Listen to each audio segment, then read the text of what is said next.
আবারও স্বাগত ২১শে বিজনেসে, সঙ্গে আছি হিরোজুমান।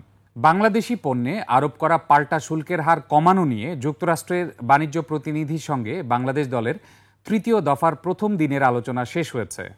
বাণিজ্য উপদেষ্টা শেখ বশিরউদ্দিন বলেন, প্রথম দিনে আলোচনা শেষ হলো, তবে যেসব বিষয় ও শর্ত ছিল সেগুলো নিষ্পত্তির বিষয়ে আমরা অগ্রসর হচ্ছি। বৈঠক সূত্রে জানা গেছে, আগের দুই দফা বৈঠকে যেসব অমীমাংসিত বিষয় ছিল সেগুলোতে একমত হয়েছে উভয় দেশ। কোন দেশকে যুক্তরাষ্ট্র কী সুবিধা দিয়েছে আলোচনায় তা উত্থাপন করেছে বাংলাদেশ। চূড়ান্ত ফয়সালা শেষ দিনই হবে।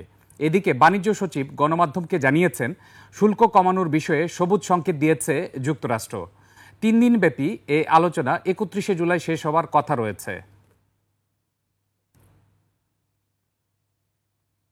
মার্কিন যুক্তরাষ্ট্রের সঙ্গে বাণিজ্য ঘাটতি কমাতে বোয়িং থেকে বিমান ক্রয় করা ছাড়াও আরও পণ্য কেনা হবে বলে জানিয়েছেন অর্থ উপদেষ্টা ডক্টর সালেউদ্দিন আহমেদ। এতে বাণিজ্য ঘাটতি ও শুল্ক সমস্যার সমাধান হতে পারে বলে আশা করছেন অর্থ উপদেষ্টা। বিস্তারিত আকবর হোসেন সুমনের রিপোর্টে। বাণিজ্য ঘাটতি কমাতে মার্কিন প্রতিষ্ঠান বোয়িং থেকে 25টি উড়োজাহাজ কেনার সিদ্ধান্ত নিয়েছে বাংলাদেশ। 4000 কোটি টাকা মূল্যের এই বিমানের 25টি কিনতে খরচ হবে প্রায় 1 লাখ কোটি টাকা। সচিবালয়ে অর্থনৈতিক বিষয় সংক্রান্ত এবং সরকারি ক্রয় সংক্রান্ত উপদেষ্টা পরিষদ কমিটির সভায় ট্রাম্প প্রশাসনের সঙ্গে শুল্ক নিয়ে আবারও আলাপ করতে প্রতিনিধি দলের সফর নিয়ে কথা হয়। বাণিজ্য ঘাটতি ও শুল্ক কমাতে দর কষাকষির পাশাপাশি বোয়িং কেনার সিদ্ধান্ত হয় বৈঠকে। মার্কিন প্রেসিডেন্টের নতুন ট্যারিফ নীতিতে বাণিজ্য ঘাটতি কমাতে প্যাকেজের আওতায় বিভিন্ন পণ্য কেনার বিষয়ে সিদ্ধান্তের কথা জানান অর্থ উপদেষ্টা। বশির সাহেব কালকে গেছেন, আরো আছে, ওই প্যাকেজটা নিয়ে গেছে যে কি কি কিনতে পারে, কি না সেটা আমি এখন বলবো না। সার এবং এলএনজির সরবরাহ স্বাভাবিক রাখার সিদ্ধান্ত নেয় সরকারি ক্রয় সংক্রান্ত কমিটি। সার আর এলএনজি এটা আমরা স্টেডি ফ্লো রাখার জন্য আমরা এনশিওর করছি। তার বাইরে আইটি সেক্টরে একটা প্রোগ্রাম ছিল খুব ইম্পর্টেন্ট, তথ্য প্রযুক্তি মন্ত্রণালয়, এটা যে ডেটা সেন্টার করা, যে সোরটা ওটা ইমপ্রুভ করা, আর আপনার বস্ত্র পাট মন্ত্রণালয় কয়েকটা ছিল, এবং এলএনজি এটাই মেইন। সরকারি জমি কোনো প্রতিষ্ঠান বা ব্যক্তিকে প্রতীকী মূল্যে বরাদ্দ না দেওয়ার প্রস্তাবের কথাও জানান অর্থ উপদেষ্টা। এখন থেকে প্রতীকী মূল্যটা অ্যাভয়েড করব, যারাই নিতে চায় অর্থ দিয়ে নেবে, কারণ প্রতীকী মূল্য দিলে যারা নিয়ে যায় তারাও ঠিক এটাকে ইউটিউজ করা। আকবর হোসেন সুমন, 21শে টেলিভিশন, ঢাকা। বড় ধরনের অগ্রগতি ছাড়াই শেষ হয়েছে যুক্তরাজ্য চীন বাণিজ্য আলোচনা। সুইডেনের রাজধানী স্টকহোমে বিশ্বের 2 বৃহত্তম অর্থনীতির শীর্ষ কর্মকর্তারা বৈঠকে বসেন। এই বৈঠকের মূল উদ্দেশ্য ছিল তাদের মধ্যে বিদ্যমান বাণিজ্য বিরোধ নিয়ে আলোচনা করা এবং 12ই আগস্টের মধ্যে একটি কার্যকর চুক্তিতে পৌঁছানো, যার মাধ্যমে উচ্চ শুল্ক আরোপের একটি অস্থায়ী বিরতিতে আরও পিছিয়ে নেওয়া যায়। ফলে বর্তমান শুল্কের হার অপরিবর্তিত থাকছে, যেখানে যুক্তরাষ্ট্রে চীনা পণ্যের উপর 30% এবং চীন যুক্তরাষ্ট্রের পণ্যের উপর 10% শুল্ক বহাল রেখেছে।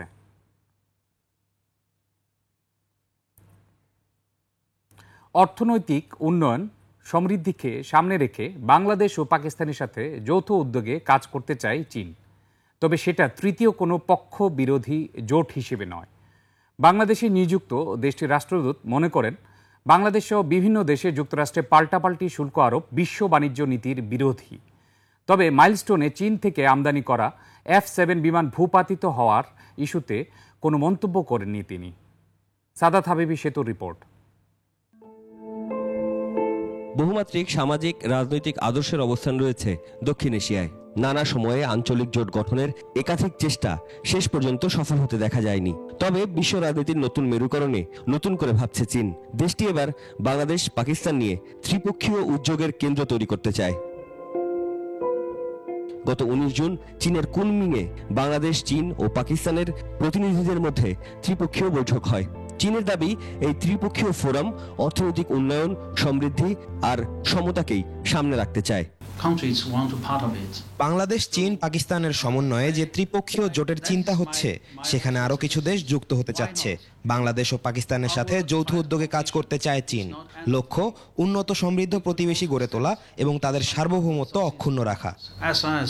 জাতীয় প্রেস ক্লাবে জিক্যাট টকে চীনা রাষ্ট্রদূত বাংলাদেশ সহ বিভিন্ন দেশে আমেরিকার আরোপিত রেসিপ্রোকাল ট্যারিফ বা পাল্টা শুল্কের প্রতিবাদ জানান। From China's side, our position is একক আধিপত্য প্রতিষ্ঠায় যুক্তরাষ্ট্র অতিরিক্ত শুল্ক আরোপ করেছে, এটা বিশ্ব বাণিজ্য নীতির বিরোধী। reciprocal tariff.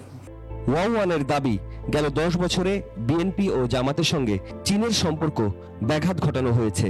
সম্পর্ক পুনর্নবায়নের সুযোগ হিসেবেই সাম্প্রতিক সময়ের সফরগুলোকে দেখছে চীন। উঠে আসে জাতীয় নির্বাচন আর Teesta issue. We all know it has been stagnant in the last 10 years. আসলে বাংলাদেশের প্রধান রাজনৈতিক দলগুলোর নানা ক্ষেত্রে ভিন্ন মত থাকলেও চীনের সঙ্গে বাংলাদেশের সম্পর্ক গভীর করার ব্যাপারে সবাই একমত। তিস্তা প্রকল্প বাস্তবায়নে চীন প্রস্তুত। এক্ষেত্রে এখন বাংলাদেশকেই সিদ্ধান্ত নিতে হবে। মাইলস্টোনের বিধ্বস্ত হওয়া বিমানটি চীনা F-7 যুদ্ধবিমান। চীনের রাষ্ট্রদূত এ ঘটনায় সুষ্ঠু তদন্ত আশা করেন। এর বাইরে কোনো মন্তব্য করেননি তিনি। Plane has been used in the last 10 years. Saadat হাবিবি সেতু, 21 টেলিভিশন, ঢাকা। এবার এশিয়ার প্রধান শেয়ার বাজারের খবর। সূচকে নিম্নমুখী প্রবণতা দেখা যাচ্ছে এশিয়ার বেশিরভাগ পুঁজিবাজারে। জাপানের শেয়ার বাজার নিকি সূচক 46 পয়েন্ট কমে দাঁড়িয়েছে 40,627 পয়েন্টে। কমেছে হংকংয়ের শেয়ার বাজার হ্যাংসেংয়ের সূচক 115 পয়েন্ট কমে অবস্থান করছে 25,409 পয়েন্টে। কমেছে সিঙ্গাপুরের এসটিআই সূচক, এটি 15 পয়েন্ট কমে অবস্থান করছে 4,213 পয়েন্টে। চীনের শেয়ার বাজার সাংহাই কম্পোজিট ইন্ডেক্স অবস্থান করছে 3,631 পয়েন্টে, যা আগের দিনের চেয়ে 21 পয়েন্ট বেশি। বোম্বে সেন্সেক্স 30 ইন্ডেক্সকে দেখা যাচ্ছে নিম্নমুখী প্রবণতায়। সেন্সেক্সের সূচক 7 পয়েন্ট কমে অবস্থান করছে 81,330 পয়েন্টে। বেড়েছে থাইল্যান্ডের থাই স্টক এক্সচেঞ্জের সূচক, এটি 3 পয়েন্ট বেড়ে অবস্থান করছে 1,236 পয়েন্টে। দর্শক, নিচ্ছে একটা ছোট্ট বিরতি। বিরতির পর ব্যবসা বাণিজ্য ও ট্রাম্প ট্যারিফ নিয়ে আমরা কথা বলবো BKMEA এর প্রেসিডেন্ট মোহাম্মদ হাতেমের সঙ্গে। ততক্ষণ আমাদের সঙ্গেই থাকুন।